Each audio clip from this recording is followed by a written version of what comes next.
Hello, everybody, to this month's Facebook Live. I absolutely love doing these Facebook Lives, talking to different business owners, Profit First professionals, and talk about Profit First, which, of course, is such a passion of ours here. Today, I have the lovely Kim Macdonald from Savvy Office Solutions. Welcome, Kim. Please feel free to introduce yourself. Where are you based? What's going on? How are you? I'm fabulous, thank you. Loving a Tuesday morning.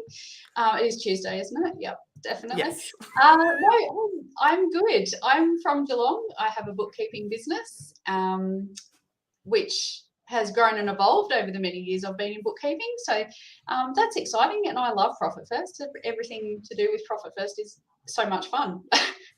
And yeah, I love hanging out with you, Laura, and getting to have a chat about all things numbers and fun and money and all the cool things with that. Beautiful. And so today we're going to dive and we're going to talk about your own personal experience of Profit First, how you came across it, what happened, the things that you've managed to achieve, maybe some of the challenges, and also, what kind of happens as you're a Profit First professional and what it is that you do. So that's the recap for everyone that might just be joining us. We are looking at the comments, so if you have specific questions about Profit First or questions for Kim, feel free to drop them in the comments and we will absolutely get those answered. So Kim, when did you first come across Profit First?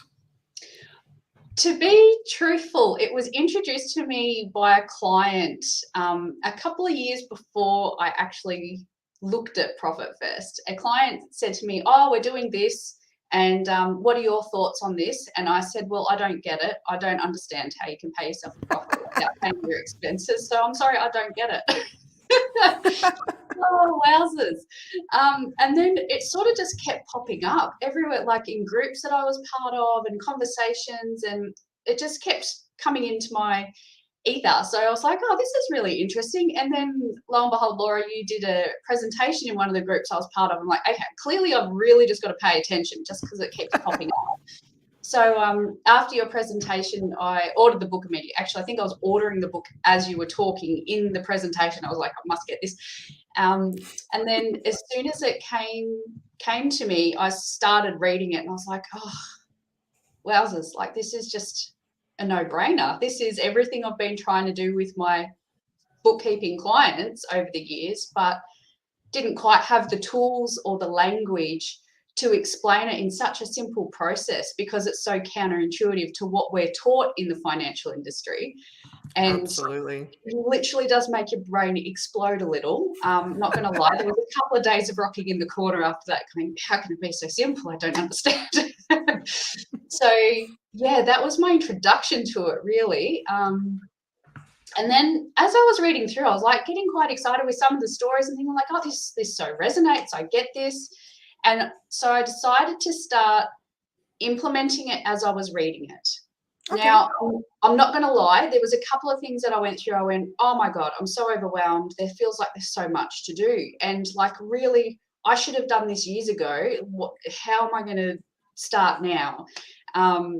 And says every business owner ever. I know, right? that old proverb of when's the best time to plant a tree 20 years ago, the second best time now.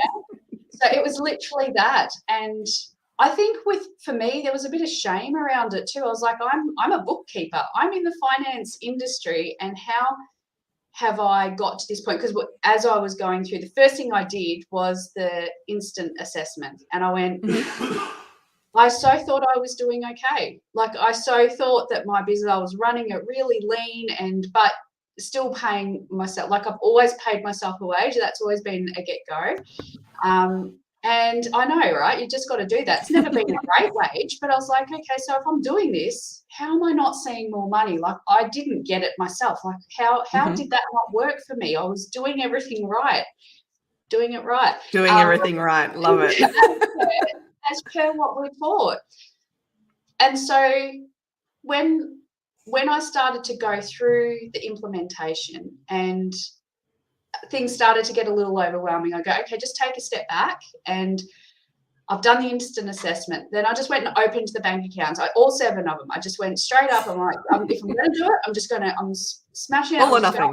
Yep, exactly. Well, that's how I do things. So I did that, and then I went, okay, let's just start with really small little increments for the second, because I was like, is it going to work? I'm just not so sure. I'm committed, but I want to see the results. So I'm committed, but not really committed. I want to do it in my own way. So I'll dip my toe in a little bit, but I'll just go full bore with all the bank accounts. So I was like, so in my head, efficiency is best, right? So if I'm going to go to the bank for an hour to set up an account, I'm just going to do the whole lot rather than having to go back again. And I added one extra just in case. Like, that's hilarious. It just made sense to do that. So yeah, I started doing that, and literally within a month. So I was reading the book and implementing at the same time, and I sort of even adjusted my percentages every couple of days. Like I started transferring money just a little bit, like because I was only doing like 1% and 1% and 1%. So, and then by the end of like the 3 to 4 weeks, it was like, oh yeah, okay, I see this, and my money hasn't gone anywhere. It's still all in my bank account, so that's okay. Like the trust is there now. I trust this system. My money hasn't disappeared. It's there. But how funny, if I could just interrupt for 1 second, the mindset behind this whole setup, it was, how can I trust that this is actually going to work? And you had to prove to yourself through these little increments that it's actually going to work. And that's really awesome to know, because you're not alone in that respect. So I love that. Just had to kind of be like highlight. Anyway. Yeah, no, and and some of the things I've gone through with my clients as they've implemented as well, is it's that mindset of going, but I'm moving the money. Mm-hmm. And it's like the money's not going to be there, but actually the money is. It's just moved into one of your other bank accounts. And that I got that process myself. I was like, I'm moving my money around, and I was like, but it's okay, it's still there. Like I had to step myself through that a couple of times. I go, you're fine, Kim, you've got this. So that process itself was really overwhelming to start with, but then just so amazing to start seeing the results so quickly. That was probably my biggest win straight up, was going, oh, I see this, like this is working for me. And then from there I did my expense review and really, really looked into everything. And I was the one that got out the coloured highlighters, printed out my bank statement, even though I could see everything in my Xero file. And I really wanted to go through it manually and code things correctly as to what I thought was really necessary. Love it. And for those that don't know that actual process of the highlighting, do you want to explain how you do it? This is something that I teach a lot, so I'd love to know how you did that. Yeah, so I get different coloured highlighters, normally 3 to 4, just depends, and I go through and highlight on my bank account, because at that stage I was dealing with everything out of one bank account too. So, majority of things, I had 3 bank accounts, so I was a little bit, on the edge with that. Didn't just have the one. So I was going through and highlighting with a coloured highlighter of everything that was like a necessary expense, everything that I needed to run my business. And then I would go through with a different coloured highlight of everything that was like nice to have, or, it was an extra little something to have at the end of the week, or, something that I was giving my clients. Did they need it? Don't know. I was just highlighting whatever wasn't quite necessary, and then highlighting things that I thought, I actually didn't know that I still had this coming out of my bank account, even though I do my own reports. I was clearly just not paying attention. So I could get rid of this, or can I work out am I using all of this subscription? So it was something for me to investigate as to what I was using that subscription. I'm using subscriptions as an example, because they're the ones that sneak through the cracks, like all the time. Are you using all of your subscription? Do you need it? Can you downgrade any part of it, or can you utilize a little bit more of it and get rid of something else? So that was my thing. So that took me a little bit, because I have a lot of subscriptions, obviously, with being online bookkeeping. There's lots of different things that we need to be part of. So yeah, that process was pretty cool to go through. And I really It's committed really and I helpful. sat and did it. And that sort of blew me away a little bit because I thought I was running really lean. And at the end of it, I went, okay, I think I could probably save myself around $500 to $600 a month. See, and that's substantial it was when that could go in your pocket. Yeah, totally substantial. Like, and it made a big difference quickly. Like, I didn't necessarily start getting rid of everything immediately because that's still a little mindset process of going through. But do I really want to let go of it? Am I ready to let go of it? Do I need it for just that little bit longer? I love that. And that's it. And there's within the book as well, that 1 day extra. And so giving yourself the time to think about it. But also another tip for people is, once you've done that, you can then go back to those that you've highlighted that are like, yeah, they're good to have, but are they necessary? With another color, which is, can you negotiate? Yeah. Because we often don't negotiate. Yep, absolutely. So that's a great tip. Yeah, so I love that. So what was the process? How long did it take you to do this expense analysis? Because anytime we say expense analysis, people are like, oh my God, really? Yeah. So I went full bore at it. Like, I printed out a whole year's worth of statement. I was committed. Wow. I was committed, right? Because I didn't want to miss any of those annual things. And I'll tell you why I did this. So I went through and did my highlighting. And in saying that, because I'm pretty efficient at what we do, and we didn't have a lot of extra expenses anyway, it took me probably an hour and a half to 2 hours sitting there for a whole year. Yep, for the whole year. That's not bad. Just going through highlighting and doing, like I said, a lot of stuff was actually quite necessary. The savings came with actually downgrading subscriptions, or then going, oh, actually, I've got 2 subscriptions that actually do the same, similar things. Love that. And changing it that Which way. one's better? Yeah, exactly. So the reason why I did that for a whole year is my extra account that I added, just because I could at the start, I actually straight up put that as an annual expenses account, because in my head, as I was going through doing my expense analysis, I realized that with so many of these subscriptions, I could actually pay less if I paid upfront for the whole year for so many, like, I would say 80% of what I was doing, I could save significant money by paying it substantial. Upfront. Yeah, which was huge. So I worked out then.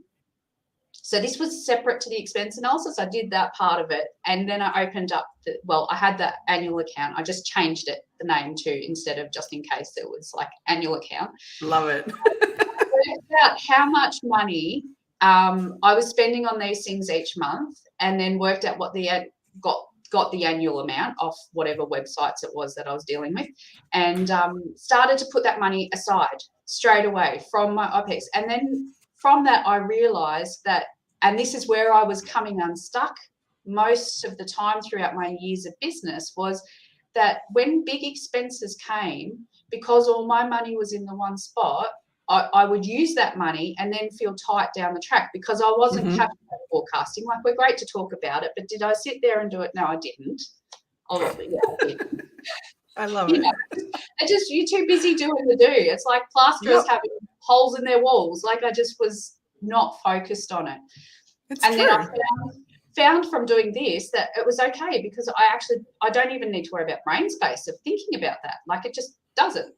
The money goes there, and I know that when the bill comes, the money's there. Like, it's a no-brainer. And now, as I sit and look at my annual expenses account and nearly the tens of thousands of dollars that I have sitting there, because I pay for big things all of my time, and it doesn't affect my cash flow now, whereas previously it used to, and that was where I used to come unstuck. I love that. And then this is such a big issue for business owners as well, is that we know that it's cheaper to pay the annual amount versus the month to month, but it feels safer to pay the month to month payment plans because it's smaller amounts of money. But then when you look at it, if you had a bank account with money sitting there, then you wouldn't even have to think about it, and you'd save thousands of dollars.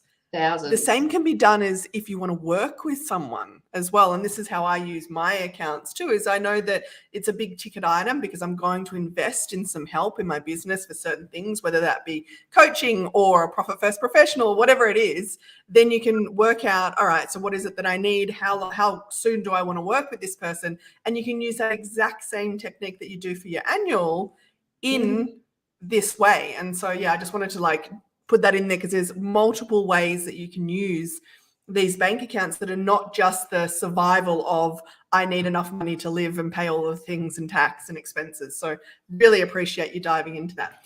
So how many things now do you pay up front? Majority, or do you have a mix? Ooh, that's a really good question.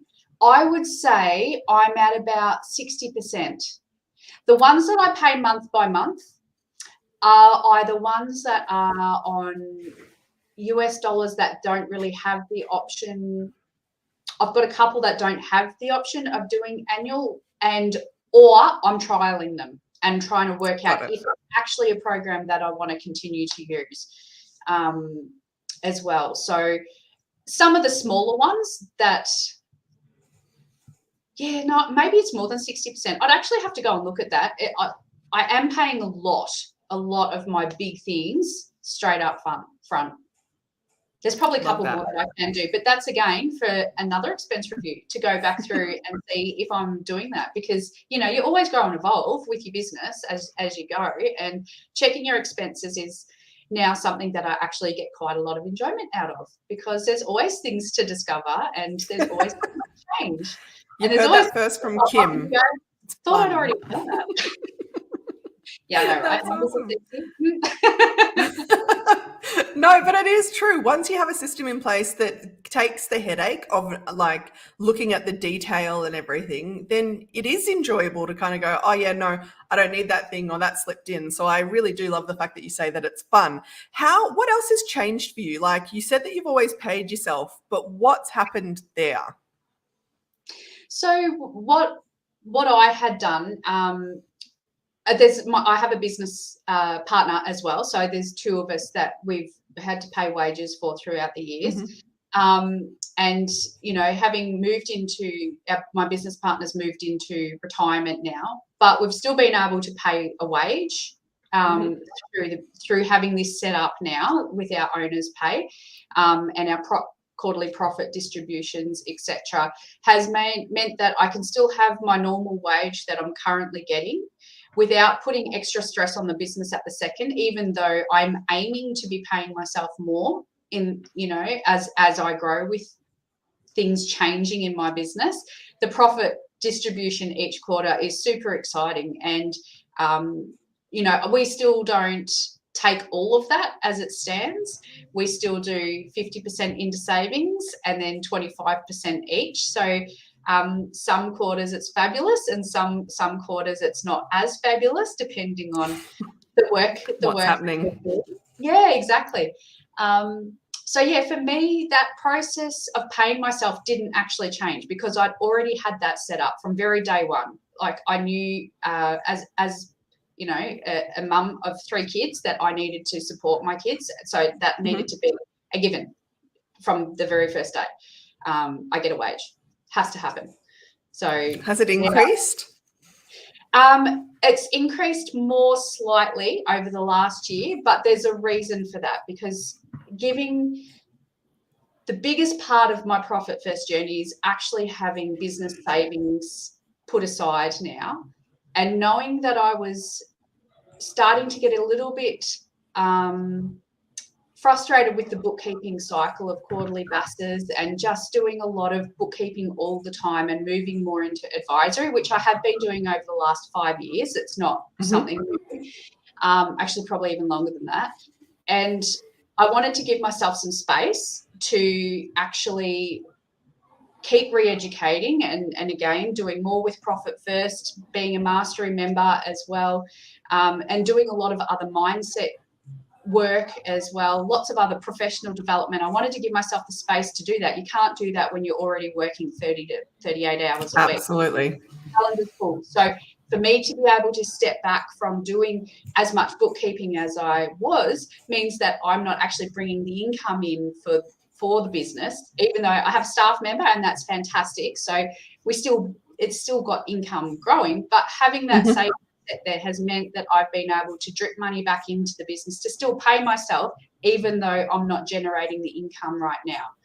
So and I appreciate you explaining that, because what we tend to think, and then what we're taught online all the time, is hustle, hustle, hustle, get the thing to a revenue level, and then you'll be able to do all of the things that you want to do. When in actual fact, you can take a couple of steps back, and you can use a framework like Profit First to put money into your vault, into your savings, so that you can decide to work less and prioritize the things like you've done around the professional and personal development, which is, if you are not looking after you, the business can't continue anyway, especially when you don't have big teams that run it, or you're wanting to step out of things. So I know there's been quite a few changes for you, and that is that now you don't work every single day.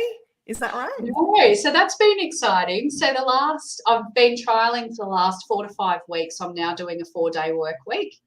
I was originally doing my 5 days and sort of finishing off at 3 after from picking the kids up. And then I found that I was getting a little bit distracted too much throughout my days. So now I've cut it back to 4 days and have filled my hours up, and I'm so much more efficient, and I'm actually getting so much more work done in those 4 days. And knowing that I have that day off, whatever day that might land on, I still haven't got a consistent day yet. So, but having that day off and actually being really, the first week, I think I mentioned to you, it happened that in that week, because when I decided to do it, my calendar was already full. So I had to fit my days off on days that I didn't already have commitments. So my very first week, I had the Friday off, and then the following week, I had the Monday off. As it happened, and I was like, oh my God, Kim, you can't have a 4-day weekend. Who do you think you are, having a 4-day weekend? And the stories that went on in my head, I was like, this is crazy. I'm allowed to have 4 days. It's fine. But isn't it interesting? Really, oh my goodness. So interesting. And it took a lot for me on that Monday to not come into my office to do some work. It really did. I actually had to go out of the house and go for a walk and do things out to not do it. But I did it. And now since then, it'll be interesting, because I think this week coming up, I've got the same scenario happening again. But I'm pretty sure it's not going to be a problem now. I think I've gotten used to it. So love it. Yeah, that was pretty funny. That actually made me giggle. I was like, how funny are the stories we tell ourselves? And as business owners, because we should be busy all the time, and like you were just saying, hustle, hustle, hustle. And in my 13 years of business, I have grown, I have shrunk, I have changed, I have evolved in so many different directions over those years, like from having really big teams, a huge amount of clients, dealing all the accounting softwares, going down to just myself and my business partner again, and then only one accounting software, and then employing again, and then getting more clients again, and having a bigger team again, and then shrinking it again. It's grow and evolve with business. So the important thing is supporting yourself through that, and not hustle all the time, because burnout's not fun. No, it's really not. But I love the fact that you've made a decision and were able to put a plan in place to support that. So you've made, from what you've just shared, and I know that there's a lot more, being able to pay for things up front has meant that you don't have that stress anymore, and you're saving thousands of dollars. You've chosen to put 50% into your savings account so that you can take that step back, invest in yourself, slow down a bit, and still be able to pay yourself the same wage and pay, your expenses, have tax aside and all of that, and work a 4-day week so that you can really be in a business that you love. Would that be right? Absolutely. And probably the most exciting part of that was Profit First. Like it gave me the vision. I didn't know that's what I wanted. I knew I didn't want to be working all the time, doing all the things and being burnt out and, being a little stress head all the time. That wasn't what I wanted, but I didn't know what I did want. And it was through implementing Profit First and taking those things that I started to see things that I'd never seen before, because I actually didn't have the brain space for it. I was too busy all the time making decisions from a place of being unsure, or money scarcity, or what if, and all. But now with this in place, even though we're talking money in buckets, like realistically, that's what we're talking about. It's so much more than that. That's just the very foundational little bit of security that you get, that you go, I can see that clearly. And that the brain space that allows is huge. Like huge. It's life-changing, absolutely life-changing. And I implemented Profit First in my own personal finances as well. And so by doing that as well, it meant literally hardly any time that I need to spend on doing these things for myself, because it's so automated and I know that it works, and I just literally transfer my money, and because it's percentages, it just works. It doesn't matter what my income is. If it fluctuates, it's okay. It's still going to work out. I love that. So you've spoken about the fact that there's a mindset. The mindset's highlighted as to what it is that we're carrying ourselves, but also the mental load that can be reduced by having this in place, as well as allowing you to make changes in your business that you didn't even know you needed until you realized you could do it. So do you work in a similar way with your clients? I do. Sometimes it's just asking the questions of like, why are you doing that? Why do you think there could be another option? Like how's that working out for you? Has it been serving you well? Is there something potentially we could change with that? And it's just asking those questions and then going, oh, well, sometimes I don't even have an answer as to why they do it. It's just, I've just done it. It's always been that way. Yeah. I never thought to change it. So sometimes having that person to have that conversation with, and sometimes these conversations are not something that you can ever have with like your significant other or your parents or people that aren't in business. And that's pretty much how I work with my clients, is like, I'm your cheer squad. I'm here to get the best for you. Like, I want to see you succeed. You succeed, I succeed. We get to have so much fun and celebrate this together. Like, it brings me so much joy to be able to see how their lives change, sometimes simply by having the conversations of asking different questions that they've never even considered, because you don't know what you don't know. So absolutely, if it's happening without you realizing why it's happening, just change something. It can be something really small that just starts this whole ripple effect of everything else that happens with your mindset and your stories that are running in the background. Absolutely. And then you've got obviously the framework, which can realize once you know what your goal is, it gives you the path forward to make those changes. And so I love the fact that you've shared your experience and what some of the changes that have happened for you implementing Profit First. If anyone had any questions for you or wanted to get in contact with you, where's the best place for them to find you? Probably heading straight to my website is the best way, because it's got a contact me there email that you can just pop in a few questions, or it's got my mobile number. savvyofficesolutions.com.au is probably the best way. Yeah.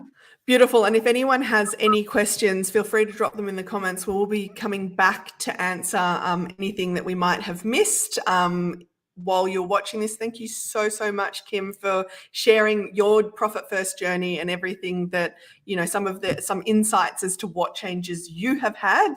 I know it will be completely beneficial for those that watching live or watch the replay. And you can also hit us up at our website. We have a directory. Kim's on that, giving you a bit of a highlight as to who she is and what she does. So feel free to contact her that way as well. Thank you again, Kim. You're Such so a pleasure welcome. to spend time with you. Thank you. See you later. Bye, everyone.